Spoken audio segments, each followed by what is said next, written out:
This damning ACCC report has been published this morning, which describes Coles and Woolworths, and remember that accounts for 2/3 of the sector, as an oligopoly. Joining us live now, National Senator Bridget McKenzie and the Independent MP Zali Steggall. Good morning to you both. So Bridget, we'll start with you because the Nats have been pretty clear here all along with what you want to do with the supermarkets. Yeah. So what do you make of this report this morning? Well, I think it's great to see some facts on the table that really back up what we've been saying for as long as I've been in Parliament. I entered in Parliament when we had the dollar milk inquiry in the Senate, which was looking at how supermarkets were ripping off our dairy producers. So we've always been concerned that these two big players have been misusing market power, and now we have an ACCC doing its job and actually producing the evidence required.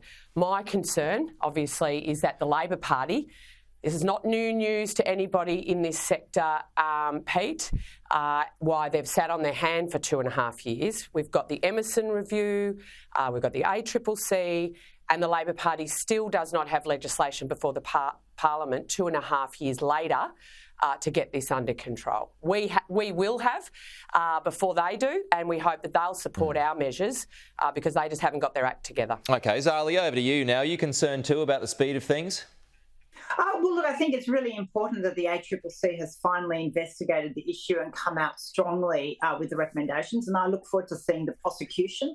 I do have faith in our institutions and in particular the ACCC and the role it plays in breaking up improper market control and how that works. In terms of the legislation that Bridget's talking about, well, I'll be curious to see what it is. I think we've got to be mindful that, I don't want to see undue interference of the government into our free market. But of course, we absolutely need bodies like the ACCC to act swiftly. So the question is how quickly will we now see better pricing and a much fairer when it comes to the primary producers' payments from the big supermarkets. OK. Let's get to the other topic du jour of this week, capital gains tax, negative gearing. Certainly been front and centre. Zali, I'll stay with you here. You're in a wealthy electorate, a lot of investors. You've said all levers need to be explored. So is negative gearing in your sights? Look, I think everything has to be on the table. In Warringah, we have about a third. A third are renters, a third own their homes outright, and a third have mortgages. We know we have probably a higher than average national average when it comes to negative gearing.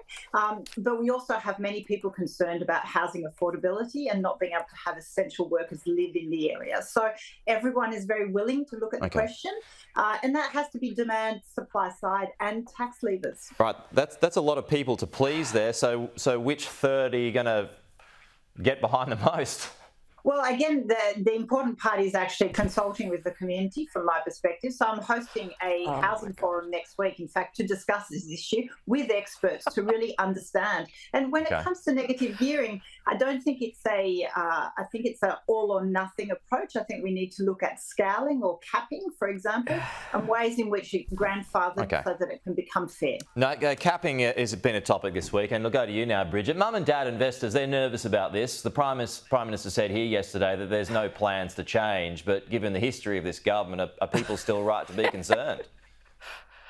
No plans for change is political code for we're thinking about it. You know that, I know it, Pete.